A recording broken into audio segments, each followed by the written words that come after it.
আসসালামু আলাইকুম, সবাই কেমন আছেন? এই যে আমি নতুন চুলা ফিট করলাম।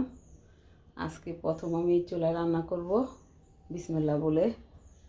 এই যে চুলা নষ্ট হয়ে গেছিলো, ফ্রিজ নষ্ট হয়ে গেছিলো। তো এই যে চুলা কালকে ছোটো বোনের জামাই পাঠিয়ে দিয়েছে অটো চুলা। তো এখন আমি রান্না করব।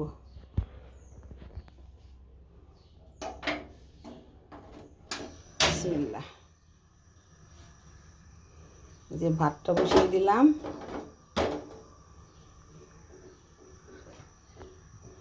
আর এই যে মাছ, এগুলো যে মাছ নিয়ে এসেছে আজকে টাটকা তাজা মাছ, এটা আমি এখন মেখে রান্না করব। তো সাথেই থাকুন। আজকে বিদ্যুৎ নাই, তো মাইকে বলেছিল, কিন্তু আমরা জানি না আসবে নাকি 5টায়। এখন পানি যতটুকু আছে ট্যাঙ্কিতে, কারণ আমি আর আমার একটা ভাড়াটি আছে, তো দুজনে চলে গেলে তো আল্লাহর রহমতে তো ভালোই হবে। আমিও মাছের এটা খুব পছন্দ করি। এটাকে কি বলে, ফুটকা বেলুন যাই বলে, এটা আমার খুব পছন্দ। এটা দিয়ে আমি এখন মেখে রান্না করতেছি। মেখে নিলাম, এখন তেল দিয়ে দেব।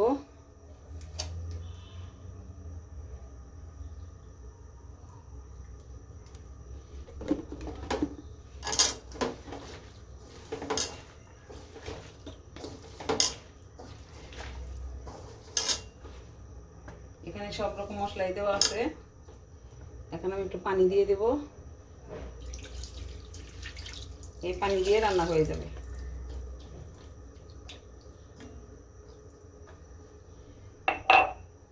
চুলা অন করে দিচ্ছি। বিসমিল্লাহ। এখন ঢেকে দেব।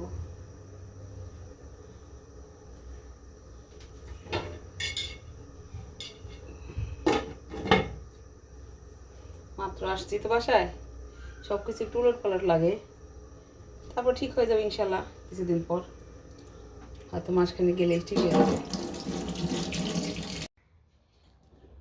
এই যে আমার মাছ রান্না শেষ, এদিকে ভাতও হয়ে গেছে। আমার এক আইটেম দিয়ে হয়ে যাবে, কারণ আমি একা মানুষ, আমার আর কিছুই লাগবে না। এটা দিয়ে মজা করে খাইতে পারবো ইনশাআল্লাহ। ঠিক আছে, ভালো থাকেন সবাই, আমার জন্য দোয়া করবেন। আল্লাহ হাফেজ। আমি সেই মাছের তরকারি দিয়ে ভাত খাচ্ছি, অনেক ভালো হয়েছে। সাথে একটা কাঁচামরিচ নিয়েছি ঝাল। আর টাটকা, দেশে আসার পরে আমি প্রথম এই বড় রুইনলা যেটা, এটা খাচ্ছি। আমি কিন্তু কাঁচাই রান্না করেছি, ভাজি নাই, একদম মেখে বসাই দিছি।